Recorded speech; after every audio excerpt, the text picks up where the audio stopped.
I still remember the moment my entire body seemed to buzz with nerves and dread. I sat on the living room couch, my hands growing cold, waiting for Emily to come home.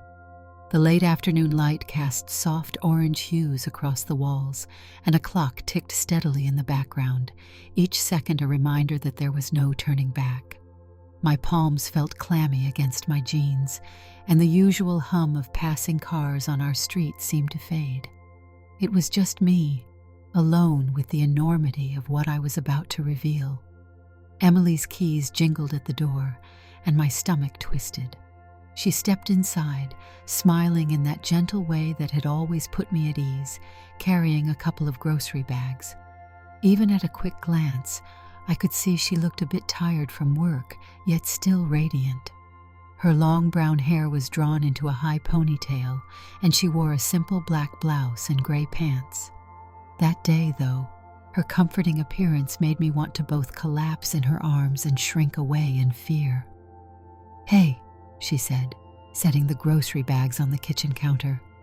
"Everything okay? You look pale."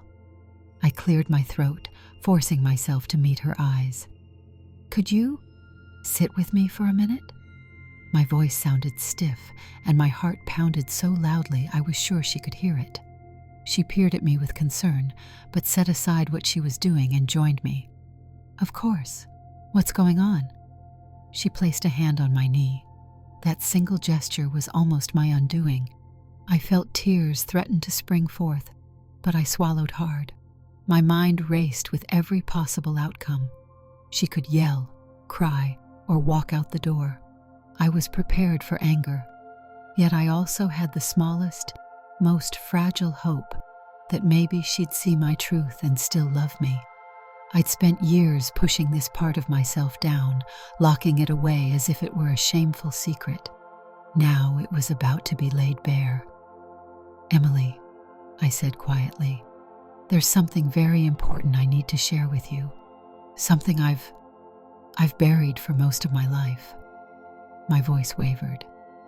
"Before I say anything else, please know that it doesn't change how I feel about you. I love you more than anything." She squeezed my knee in reassurance. "I love you too. You can tell me anything." I opened my mouth to speak, but the words stuck in my throat. Finally, after a few agonizing seconds, I forced them out. "I've been wearing women's clothes in private for a long time. It's not just a random impulse. It's this part of me that feels real." A flicker of confusion passed over her features.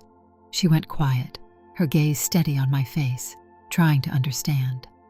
I could sense her heartbeat quickening almost as loudly as mine. "I don't know the right word for it yet," I continued, "but I've always felt drawn to dresses, skirts, and makeup, not just as a curiosity, but because it feels comfortable. It's not something I want to hide anymore. You deserve to know." Her eyes never left mine, but she didn't recoil. She looked thoughtful, maybe even concerned, but not disgusted. When I dared to imagine telling her, I had pictured all manner of rejections. This was neither. She hesitated for a breath, then asked, "Is this something you want to do more openly?" "Yes." I exhaled a shaky breath. "But I'm terrified. Terrified that you'll see me differently. That you might not," my voice hitched, "that you might decide you can't look at me the same way." A hint of emotion welled in her eyes.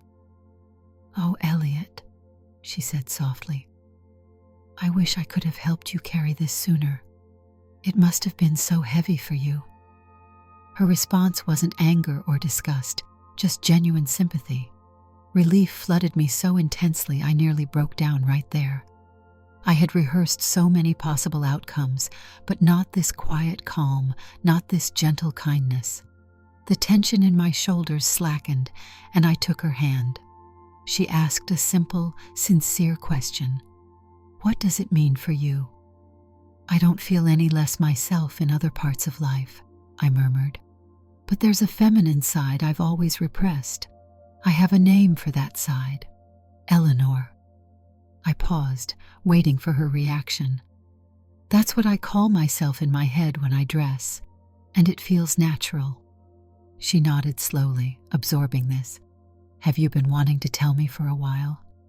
I managed a small laugh, but it came out shaky. Years, if I'm honest. I always felt too scared. I never wanted to push you away or make you think I was broken somehow. Her grip on my hand tightened. You're not broken. I just wish you had told me sooner. I can't promise I'll understand everything right away, but I'm here for you. We're partners, right? Her voice was gentle yet unwavering, and her words were a balm to a wound I'd carried my entire life. In that moment, I realized I was crying. Quiet, trembling tears. She shifted closer, wrapping an arm around my shoulders. I rested my head against her as a wave of relief and fear intertwined, leaving me trembling but hopeful. That was the night my new journey truly began, with Emily by my side. It wasn't easy, nor was it without moments of uncertainty. But in that single conversation, it felt as if an immense weight was lifted off my chest. A week later, I was in our bedroom, sifting through the clothes in my closet. Emily stepped in, crossing her arms playfully. Looking for something? She teased. Because I'm starting to think you need more dresses than I do. I looked up, feeling my cheeks flush. I want to go shopping, I confessed. I've never actually gone into a store to buy clothes that fit Eleanor. I always, kept it hidden. Thrift stores, online. And even then, I'd pick the safest, most nondescript items just so I wouldn't be questioned. She considered that for a moment. Well, she said brightly, let's change that. How about we go out tomorrow? Pick out something you'll really enjoy wearing. Let me help. I can show you how to find the right size or at least some general guidelines. My heart pounded. You mean it? Absolutely, she said. We'll go to a store that has a wide selection, and we won't rush. And if you get nervous, we can take a break or step out. The next afternoon, we drove to a large shopping center a few towns away. My nerves jangled, but Emily's support softened the edge of my fear. My eyes darted around as we entered the women's section. I half expected curious stares, but no one paid us any mind.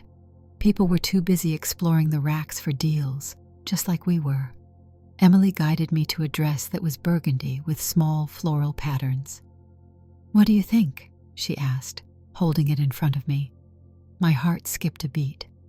It's nice, I said, my voice a whisper. I reached out to touch the soft fabric. I just don't know how it'll look on me. That's what the changing room is for, she replied with a mischievous grin. Pick a few different styles. Let's try them out. Before I knew it, I was standing in the changing room, door closed, palms damp.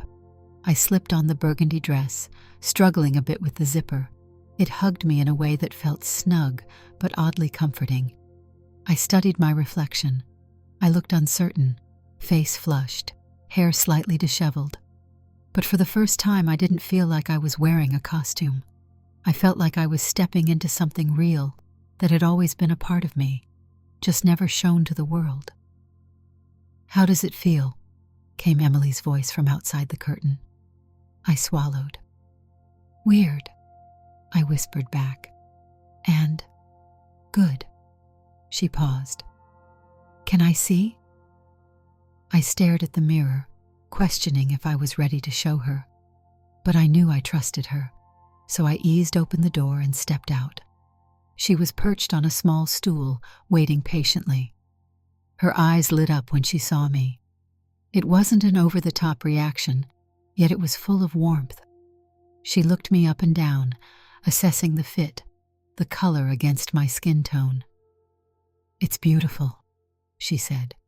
You shine, Elliot. Or, should I say, Eleanor. She beamed at me, and for a second, the tension in my chest loosened.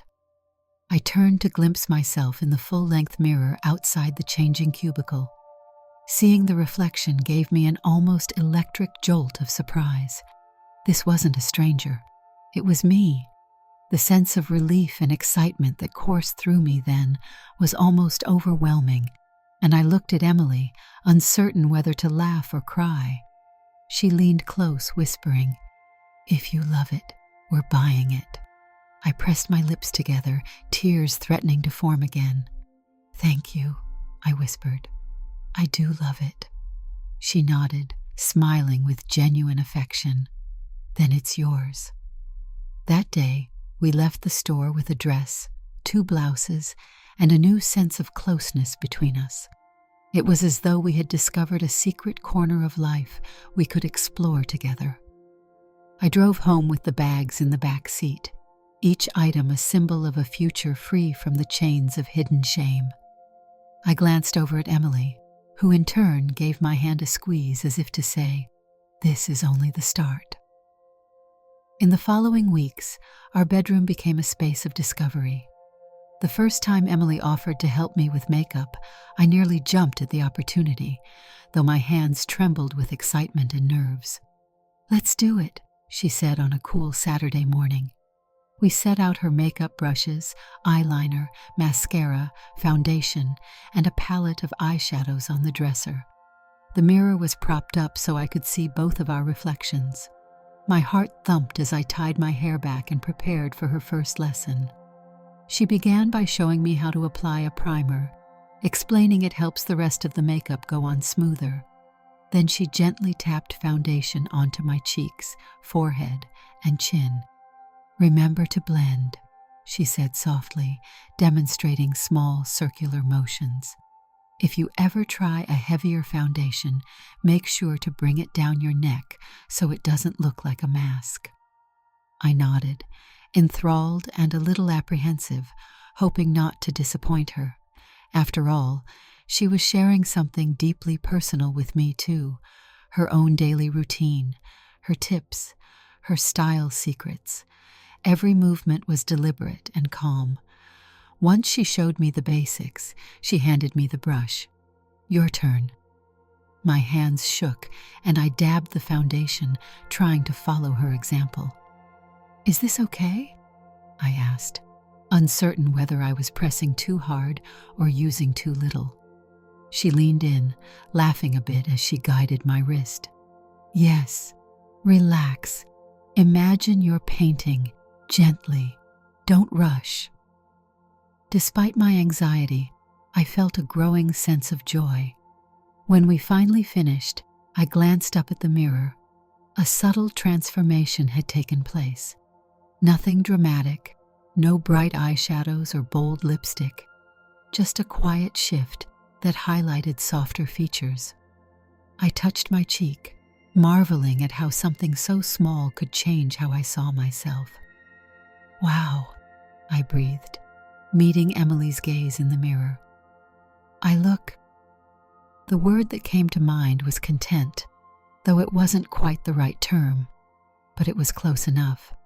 My eyes shone, and a small smile curved my lips. Emily rested her chin on my shoulder from behind and smiled at me in the reflection. "You look like you're glowing," she said. "That's a good sign." I turned around, hugging her, mindful not to smudge her blouse with makeup. She returned the hug gently. "Thank you," I whispered. "I never imagined we'd be doing this together." She squeezed me a little tighter. "You're important to me, every part of you. Let's just keep learning together." Of course, it wasn't always smooth. There were moments that challenged us. One evening, I was in the bedroom trying on a new skirt when Emily came home from work. She found me staring at my reflection, my shoulders slumped. I'd tried to style my hair in a more feminine way, but had ended up with a lopsided look that made me feel awkward. I sighed, feeling a wave of frustration. She slipped inside quietly, noticing my dejected posture. "What's wrong?" she asked, placing a hand on my shoulder. I let out a long breath. "I can't make this work," I muttered, gesturing to my hair and outfit. "Every time I look in the mirror, I don't see what I want. I just see a clumsy impersonation." She understood immediately. Her eyes flicked over my mismatched top and skirt, then back to me. Without a hint of scorn, she said, "Hey, it took me years to figure out my style. It's okay to not get it perfect right away." She reached for a brush from the dresser. "How about I help you fix the hair first? Then we can talk about outfits." I nodded.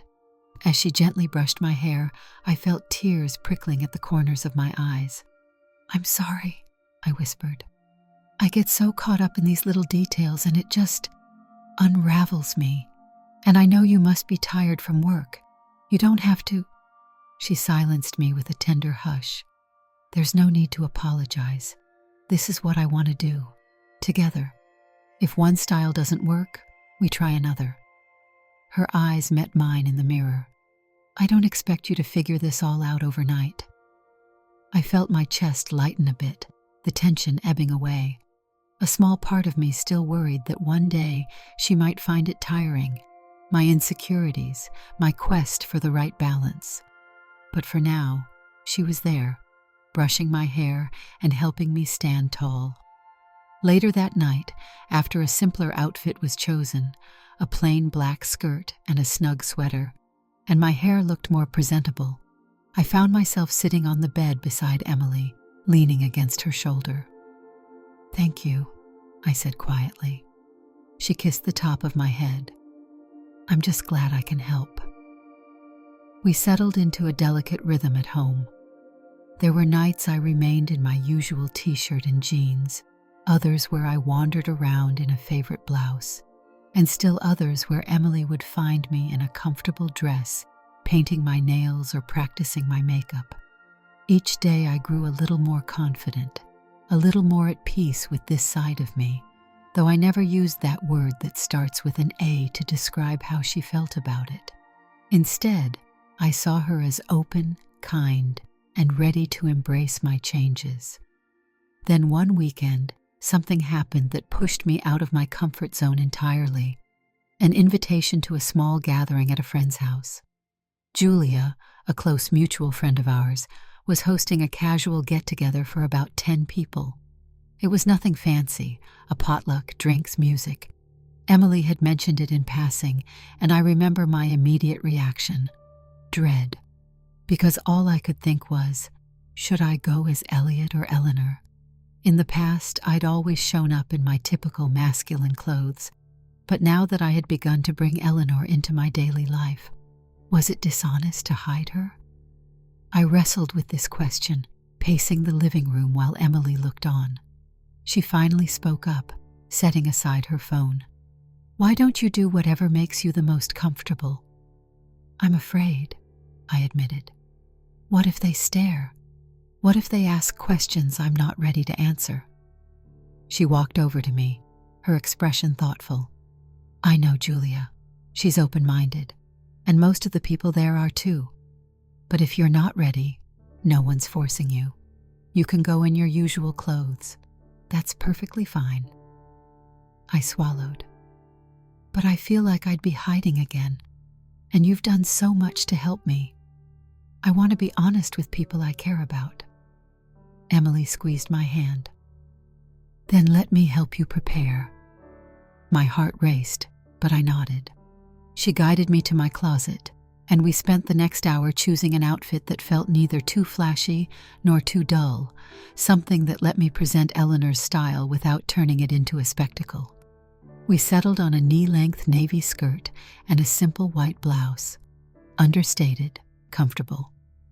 When Saturday came, I dressed with trembling hands, my nerves coiled tight as a spring. Emily, noticing my tension, pulled me into a hug. "You look wonderful. It's going to be okay. And if at any point you feel overwhelmed, we'll leave. Deal?" I took a shuddering breath and nodded. We drove to Julia's place, a modest townhouse with warm lights glowing from within. The hum of chatter and laughter reached us as we walked up the steps. My stomach roiled, but Emily's hand was firmly linked with mine. She rang the doorbell, and within seconds, Julia opened the door. "Hey," she greeted, eyes bright. "Glad you—" She paused, and I could almost hear her mind making sense of the scene before her. me, wearing a skirt and blouse, hair combed in a more feminine style. Time seemed to freeze. My breath caught. Then, in a heartbeat, Julia's grin only widened. "So glad you both could make it," she said gently. There was no shock or revulsion in her voice, just warmth. She waved us inside. "Come on, food's in the kitchen, and everyone's hanging out in the living room." A wave of relief hit me so strongly that my legs almost felt weak. I was amazed at her calm, easy acceptance. Nobody in the living room gawked. A few curious glances, sure, but accompanied by friendly smiles and nods. If they whispered anything behind my back, I didn't notice, because mostly people just carried on. Within minutes, I was chatting with a few friends about work, holiday plans, and random jokes. I stood there in a skirt, still feeling the occasional flutter of nervousness, but also an unexpected sense of belonging. An hour into the party, Julia found me in the kitchen refilling a cup of water. She nudged me gently with her shoulder. "Hey, you okay?" I met her eyes, searching for any sign of judgment. Instead, I saw a gentle concern, the same care she'd always shown. "Yeah," I replied. "Still a bit nervous, but I'm actually having fun." She gave me a half smile. "I'm glad. By the way," she said with a conspiratorial grin, "that skirt is fantastic." A burst of laughter escaped me. "Thank you. Emily helped me pick it out." Julia winked. "She's got good taste. And for what it's worth, you look happy. That's all that matters to me." My throat tightened with emotion. "Thanks," I managed. "I appreciate it." The night proceeded with surprisingly little drama. A couple of close friends asked politely about my outfit, but no one pried, and no one passed judgment. Emily made sure to stay by my side when I needed a little extra reassurance, but she also gave me room to mingle on my own. By the end, as we drove home in the still night air, I felt as though I'd taken a monumental step. A sense of freedom I hadn't realized was possible began to settle in. Emily glanced over at me as she navigated the empty streets. "You're quiet," she observed with a smile. "Everything all right?" I stared out the window at the passing lights, letting a soft grin shape my mouth. "I'm good," I replied. "Better than good, actually." And for the first time, I believed it. That evening opened a door. Over the next few months, I grew more at ease. I didn't dress in a more feminine style every single day. Some days the mood simply wasn't there, but I no longer hid all my clothes in secret corners of the house. My new outfits were in my closet side by side with my usual shirts and jeans. My makeup supplies sat beside Emily's on the dresser. We navigated life with a new sense of honesty. Still, there were challenges outside our front door. One afternoon, as Emily and I strolled down a quiet street, I wore a simple teal blouse and jeans. A group of teenagers passed by, their voices loud as they teased one another. One of them shot me a quizzical look, then snickered, muttering something to his friends. My face burned. I looked down, trying to ignore them. Emily noticed and slipped an arm around my waist. "Hey," she whispered. "Their opinion doesn't define you. Keep walking." I gave a stiff nod. The moment passed, but it stung. Even though these were just random kids in the street, the memory lingered. For a while I found myself second-guessing every outfit choice in public, worried about those stares or snide remarks. But I learned to steel myself against it, focusing on the fact that I was finally living in a more genuine way. And Emily was there, encouraging me to keep going, to not let fleeting judgments matter more than my own sense of well-being. A few months later, as winter arrived, Emily and I were curled up on the couch one snowy evening. The Christmas tree lights cast a warm glow in the living room, flickering against the frosty window. She had her head resting against my shoulder, flipping through a magazine while I quietly scrolled on my phone. Suddenly she asked, "Would you ever want to share this side of you with your parents? Or your siblings?" A jolt passed through me. I shifted slightly so I could see her face. Honestly, I'm not sure. My family's always been pretty traditional. She nodded, setting aside the magazine. I get it. My own parents had some strong opinions on everything from tattoos to hair dye, so I can guess how they might respond. But do you think they'd disown you or anything like that? I shrugged, feeling my heart sink. I don't know. I don't think they'd disown me, but I suspect they'd struggle with it. My dad in particular might not handle it well. Emily reached for my hand. Whatever you decide, I'll be here. Maybe one day you'll feel ready to have that talk with them, or maybe you won't. Either way, it's your call. I support you. I squeezed her hand in gratitude, not knowing how to express the flood of emotion inside me. For now, I think I want to keep it between us and our close friends. Maybe in the future, I'll gather the courage to tell them. She rested her head on my shoulder again, and we lapsed into a gentle silence, broken only by the soft hiss of the heater and the faint sound of snow tapping against the window.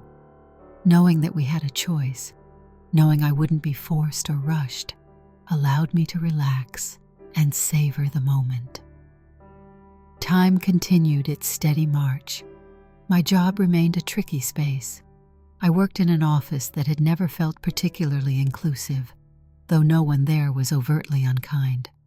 I opted to keep my personal life separate, wearing the standard dress shirt and slacks Monday through Friday, toting an invisible line between my public persona and my private truth.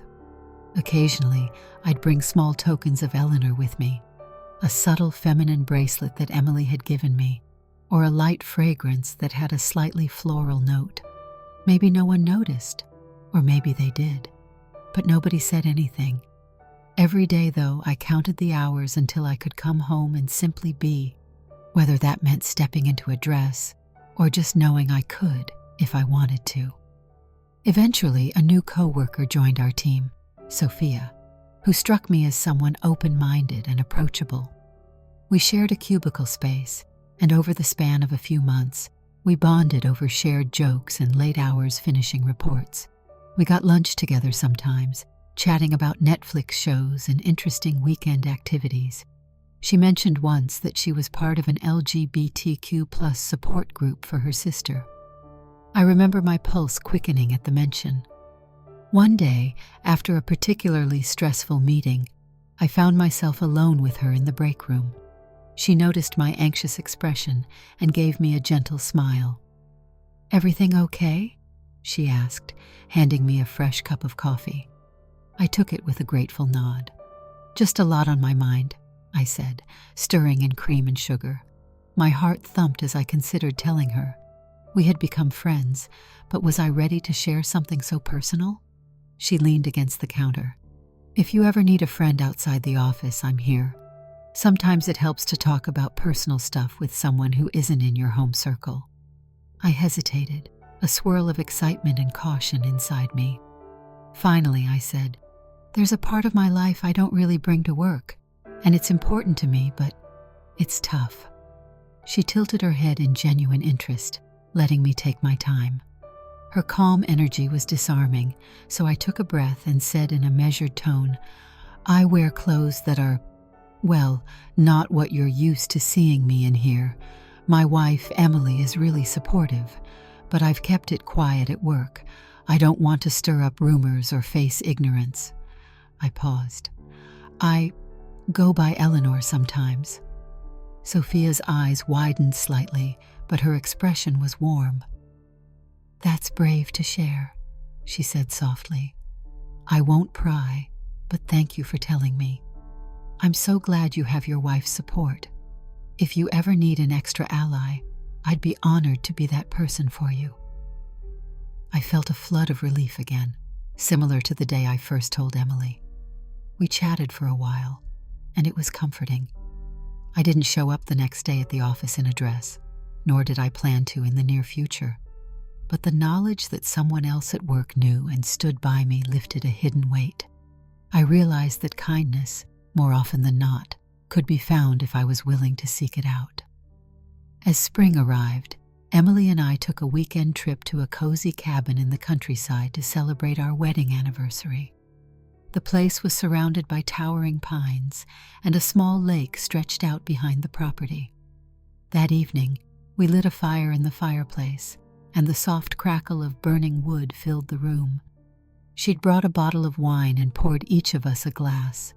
We talked about the early years of our relationship, how we'd met at a friend's birthday gathering and ended up bonding over a silly board game, the countless nights we spent talking until dawn, the moment I proposed under a sky filled with fireworks. In that warm glow, I felt such gratitude for how far we had come. At one point, she looked at me with a pensive expression. "Do you remember the day you told me about Eleanor, that first conversation?" I gave a short laugh. "I remember being terrified. I was sure you'd walk out or scream or cry. I imagined 100 scenarios."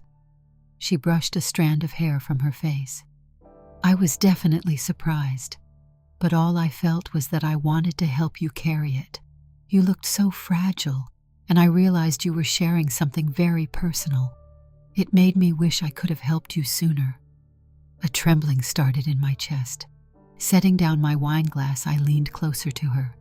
"You've never seen it as some kind of burden?" She shook her head slowly. "You're the same person I married. The same heart, the same humor, the same quirks. This is just a layer I didn't know about. Sure, I might need time to adjust to little things, but it's never felt like something that made me question our marriage." Warmth spread through me, and I took her hand, gently rubbing my thumb over her knuckles. "I can never repay you for that." She smiled. "You don't need to repay me. We're in this together." We spent the rest of that weekend curled up by the fire, taking long walks around the lake, cooking meals in the small kitchen, and simply enjoying the chance to breathe without the usual noise of everyday life. In that sense of calm, I recognized how much bigger our bond was than any single aspect of me. We'd built a life on shared love, support, and understanding, and this was another thread woven into the tapestry of our story. A few weeks later, on an ordinary Thursday, I came home to find Emily rummaging in her purse with a mischievous smile. "Close your eyes," she instructed the moment I walked through the door. I set down my bag and complied, waiting as she withdrew something. My eyes fluttered open when she said, "All right," and she handed me a soft, silky scarf. It was in a pleasant shade of light purple, embroidered with small, delicate patterns. "I saw this at a boutique on my lunch break," she explained. "I thought it would look perfect on you. Or, well, Eleanor." A jolt of surprise and delight ran through me. I brought the scarf up to my cheek, feeling its cool texture. "Emily," I breathed, "this is beautiful." She grinned shyly. "I know you love subtle accessories. Thought this one would suit your style." Without hesitation, I draped it around my neck and glanced at the mirror in the hallway. It was indeed perfect, the color complementing the lighter tones of my complexion. That she thought of me during her day, that she recognized a little piece of clothing that might bring me joy, made my heart swell. "Thank you," I whispered, turning to embrace her. She melted into my arms, and for a long moment, we stood there in the dim hallway, holding each other. My mind flashed back to all the times I'd been so afraid to tell her. Now, we were sharing these gestures of warmth and care that went beyond anything I'd ever believed possible.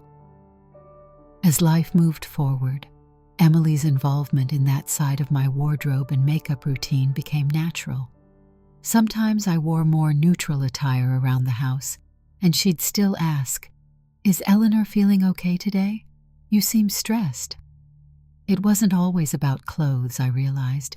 It was about me feeling at ease. If I'd had a hard day at work or was struggling with family matters, sometimes just slipping into a more feminine outfit or practicing makeup would calm me. Emily noticed that effect before I did and gently encouraged me. One evening, she was sitting at the kitchen table reading, and I was in the living room, flipping channels on the TV, feeling restless. She called out, "Want to show me that new lipstick you got last week? I'd love to see how it looks on you." I turned off the TV. "You sure?" She appeared in the doorway, a playful grin on her face. "Absolutely. Come on, let's have fun." Minutes later, we were both in front of the bathroom mirror, trying on different shades and laughing as we made silly faces at each other. We joked that my lips were fuller than hers, which gave me an advantage for bolder shades, though I still felt too shy to wear them outside. But in that moment, the laughter and banter underscored a sense of closeness I treasured. Over time, I started opening up to a few more people. My sister found out during a visit when she dropped by unexpectedly. I was in a long cardigan, leggings, and light makeup. I froze when she knocked on the door, but Emily urged me to answer. My sister's eyebrows shot up in mild surprise, and she hesitated before stepping inside. Over tea, I explained a bit about what this all meant to me, concerned she would judge or react negatively. To my surprise, she simply nodded. "I can't say I saw this coming, but if you're happier, who am I to stand in your way?" She glanced at Emily and then back at me, a small smile on her lips. "I love you, you know." I reached for her hand, exhaling the tension I'd been holding. "Thank you. I love you too." Not every conversation went that smoothly. When my mom eventually learned of it through an offhand remark by my sister, she called me in distress, asking pointed questions. There was confusion in her voice. That was a harder conversation, one that carried hesitations on both sides, but at least it was out in the open. She didn't disown me, as I had once feared. She asked if I was going to become someone different. I assured her I was the same person I always was, just letting another aspect show. She still struggled, but I recognized that I couldn't control her perspective. I could only hold firm in what I knew to be my truth. Emily stood by me after that call, comforting me as I wrestled with sadness over my mom's disappointment. Yet I also felt a sense of relief, like I no longer had to keep everything hidden. Life carried on. The day-to-day stresses of jobs, errands, bills, and chores remained the same, but our house felt more peaceful than ever, freed from the burden of secrets. Emily surprised me now and then with small gifts or words of encouragement, reminding me she loved every piece of who I was, and I, in turn, grew bolder in small ways. I tried new makeup techniques, learned how to style my hair more efficiently, and sometimes ventured out to do little errands, like picking up groceries or buying coffee, in a feminine outfit. I still felt butterflies in my stomach, but each time I took those steps, I gained a little more confidence. One late afternoon, I came home from such a trip, having run errands in a casual dress for the first time. I'd braced for stares or rude comments, but aside from a couple of curious glances, nobody seemed to care. I found Emily in the bedroom folding laundry. She glanced up and saw my glowing smile. "How'd it go?" she asked, tossing a shirt into the basket. I grinned. "Shockingly uneventful. I got a latte, picked up a few groceries, paid for parking, and that was it. Nobody shouted or pointed." She laughed, leaning in for a quick kiss. "That's great. See? The world didn't end." I let out a breathy chuckle. I still felt like my heart was hammering the whole time, but I did it. Emily's eyes glinted with pride. "I'm happy for you. It must feel like you're taking another step forward." I nodded. "It does." We enjoyed a quiet dinner that night, then relaxed on the couch. She flipped through channels, and I curled up next to her, thinking about how far we'd come since that anxious evening when I first told her the truth. The memory of that moment in the living room, where I could barely get the words out, felt both far away and yet vividly present. I had changed in so many ways, but I was still me. Our marriage was still ours, strengthened by open conversation and trust. One night, after a simple dinner of pasta and roasted vegetables, Emily stepped out onto our small back porch. I followed her, noticing how the air had cooled. A faint glow from the street lamp lit up the yard, where a few wind chimes tinkled in the soft breeze. She leaned against the railing, gazing at the silhouettes of trees in the distance. I joined her, resting my hands on the railing. "You're quiet," I remarked. She took a moment before speaking, as though weighing her words. "I've just been thinking, watching you become more at peace. It's been quite a journey. At first I worried about how this might affect our relationship, not because I thought you'd change into someone I couldn't love, but because I didn't know if I'd do a good enough job being supportive." I reached out and gently turned her to face me. "You've been incredible. I could never have asked for a better partner." She smiled, eyes glistening. "I know it's not always easy for you either. You've faced stares, comments, the stress with your family, and yet here you are, still trying to find a balance that feels right." She paused, searching my face. "I just want you to know that I'm proud of you." I wrapped my arms around her, pulling her into a tender embrace. Words felt too small to convey what was in my heart, so I just rested my chin on her shoulder, letting the night's stillness hold us. The smell of her shampoo mingled with the cool air, and I felt more alive, more certain of us than ever before. A few days later, I found myself in our bathroom, rummaging for some moisturizer. My eyes landed on a small container I didn't recognize. Inside were a set of false eyelashes. Curiosity piqued, I examined them. Just then, Emily poked her head in. "Oh," she said, "I bought those on sale. I thought you might like to try them." I chuckled. "You and your surprises. I've never used false eyelashes. They look intimidating." She grinned. "Then let's learn together. I don't use them much either, so let's practice." We spent the evening carefully applying adhesive, trying to place the strips as close to our natural lash line as possible, squealing when the glue stuck to our fingers instead. We stared at our reflections, blinking in dramatic fashion. It felt like a scene from a silly teen movie, yet behind the lightheartedness was a deeper bond. We were evolving as individuals and as a couple, side by side.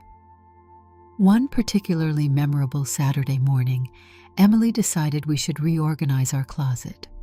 We ended up making piles of clothes, things we wore often, things we never wore, things that needed mending. I realized I owned more dresses, skirts, and blouses than I had ever openly admitted. The sight of them out in the open, interspersed with the rest of my clothes, made me pause.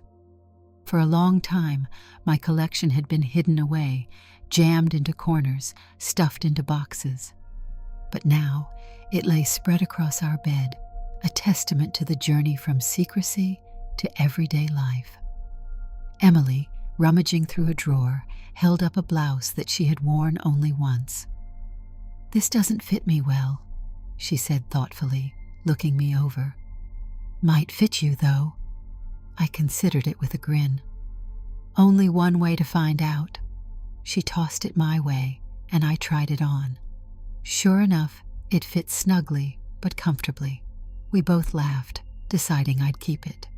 By the end of the day, the closet was arranged so that Eleanor's side blended seamlessly with Elliot's side, so to speak.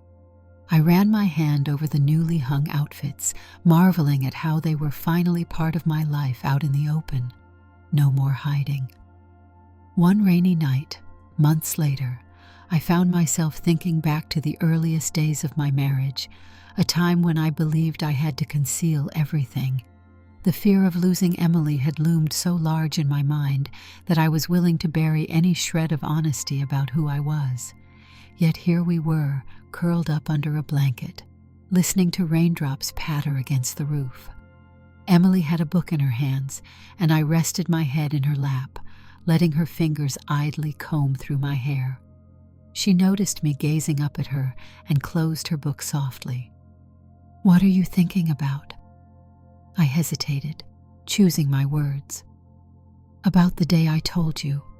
It was terrifying, but look how far we've come." Her eyes glowed with quiet understanding. "And you have no idea how grateful I am that you found the courage to share. It's made us so much closer."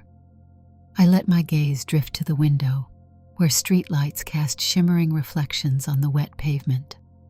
"Sometimes," I said softly, "I still get anxious, but every day, I'm glad I can be myself with you." She smiled gently, setting aside the book and leaning down to kiss my forehead. "I love that you trust me," she whispered, "and I love every piece of you." We stayed that way for a while, cocooned in each other's warmth, listening to the steady rhythm of rain. I closed my eyes, feeling years' worth of tension dissolve into that moment. One of the simplest yet most profound ways Emily showed her support was by including Eleanor in everyday conversations. If I was feeling down, she'd ask if getting dressed in a way that matched my mood might help me unwind. If she found a new tutorial on hairstyle tricks, she'd share it with me, excited to try it together. If she noticed a particular brand of makeup that might flatter my features, she'd point it out. It wasn't that she saw me as two completely different people. Rather, she recognized that my wardrobe choices, names, or pronouns could shift, but the core of who I was stayed constant. Sometimes she called me Elliot. Other times she playfully referred to me as Eleanor, usually when we were experimenting with new clothes or makeup. She never acted as though we were separate individuals. Instead, she recognized that these expressions were facets of a single person. It was like watching someone trying on different colors in a painting, all part of the same canvas. Not too long after our anniversary trip, we were invited to another casual gathering at Julia's place, this time a summer barbecue in the backyard. I wore a breezy floral dress, while Emily sported a pair of shorts and a tank top. We arrived to a flurry of conversation and the mouth-watering smell of grilled food. After greeting people, Emily and I found a quiet corner of the yard by the flower bed, away from the main chatter. I looked around, noticing that everyone seemed relaxed. Some of them had seen me dressed differently before, and some hadn't, but no one made a fuss. A few folks waved us over to chat about mundane topics, vacation plans, favorite recipes, the scorching heat. In those normal, unremarkable interactions, I felt the sweetest sense of validation. I could just be me, share my life with my wife, and enjoy an afternoon around friends, free of the chain of secrecy that once bound me. When we left, the sun was setting in a blaze of orange and pink, and Emily laughed as she attempted to swat mosquitoes away. "I swear, they're out to get me tonight," she teased. We walked to the car, our hands locked, a relaxed contentment easing into my bones. This was everything I'd once thought I could never have, a marriage still filled with love, a community that welcomed me, a life where my wardrobe no longer defined the limits of how I was treated. In the quiet of night, after we climbed into bed, I shifted to face Emily. The moonlight from the window painted soft shadows on the wall, and her features were bathed in a gentle glow. "Thank you," I murmured, reaching to lace my fingers with hers. She turned toward me, her brows furrowed in soft curiosity. "For what?" "For all of this," I said, my voice shaky with emotion. "For being there when I had no idea how you'd react. For helping me find clothes and makeup. For the random little gifts and words that reassure me. For seeing me as a whole person." She pressed her palm against my cheek, eyes shimmering. "There's never been a day I regretted staying. Your vulnerability helped me realize how strong our connection is. I never saw it as a flaw. It's part of who you are, and that's who I married." Tears clung to my lashes as I pulled her closer, holding her as if she were my lifeline. In many ways, she was. My thoughts drifted to the early days of our love, the excitement of first dates, the night I proposed, our wedding vows.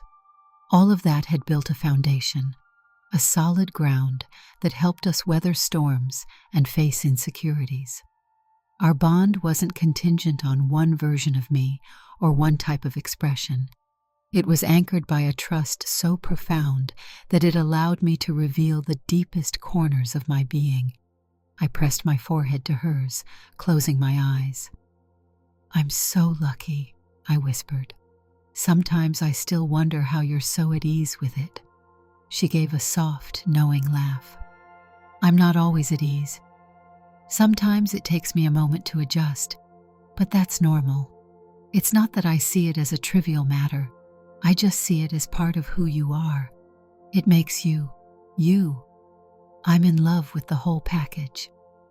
The genuine tone of her voice soothed every lingering doubt, and I let myself sink into the warmth of her embrace. The steady rhythm of her breathing lulled me, and soon the edges of consciousness began to blur. Weeks turned into months, and months into another year. Our relationship stayed strong, deepening with every shared laugh, every comforting silence, every supportive gesture. Each day, I grew a bit more confident, a bit more sure that I belonged in my own skin. It wasn't always a straight line. There were days I second-guessed my choices, days I worried about how others viewed me, days when family members made a passing comment that hurt. But through it all, Emily stood by me, and I realized that was the greatest source of my strength. One quiet afternoon, as we cuddled on the couch watching a marathon of old sitcoms, she turned to me and said softly, "You know, you don't ever have to hide again. Not from me." Something in her words made my throat tighten. "I know," I managed, "and because of that, I feel free." I leaned my head on her shoulder, thinking about all the times I'd hidden. Each memory felt distant now, like old photographs in a dusty box. Because here, in our living room, with the curtains half drawn and the familiar hum of a TV show in the background, I felt more like myself than I ever had. She intertwined our fingers. We sat there, content, as the characters on screen bickered comically about trivial things, the laugh track echoing through the room.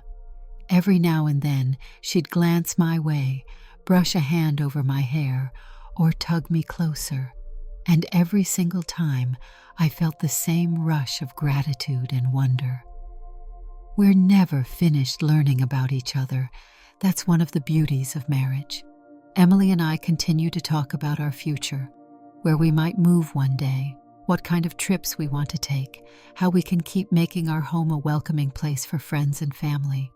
She even joked about how one day, when we're older, we'll look back on these years with amusement. How anxious I was, how patient she was, how we navigated these changes together.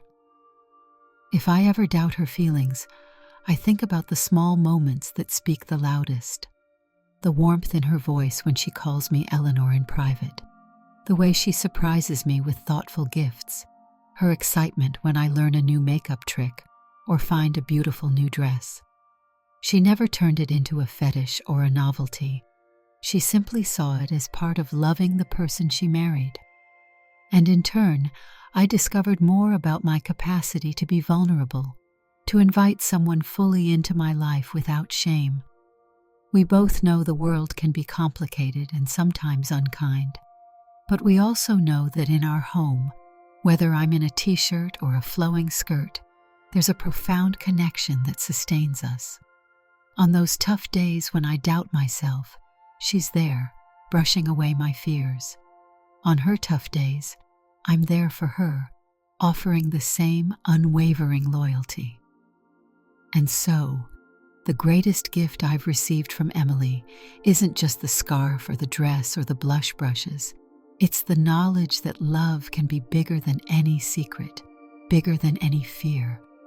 She reminds me that a relationship flourishes when two people let each other in without reservation, choosing each other's well-being every step of the way.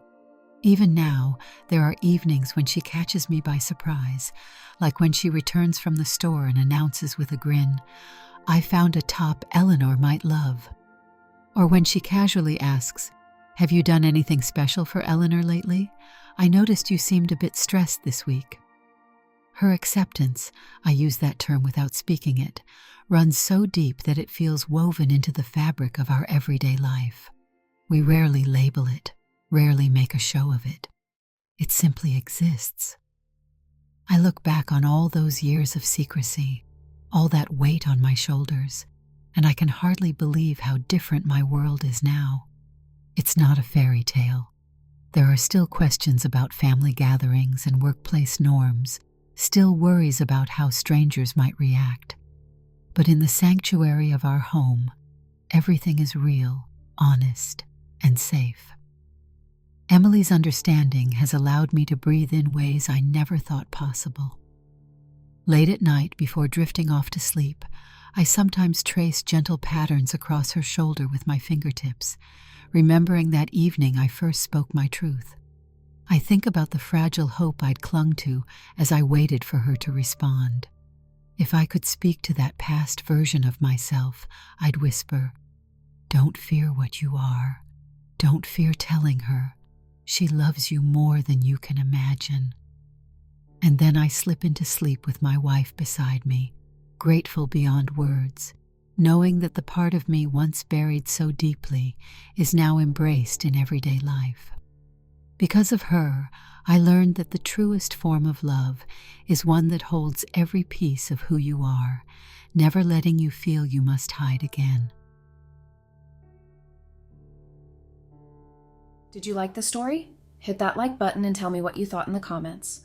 Do you want to hear more stories? Subscribe and hit the bell. For exclusive content and early access, check out our Patreon. You can find the link in the description, or you can watch any of the videos shown on my right. Thank you for watching and see you in the next video.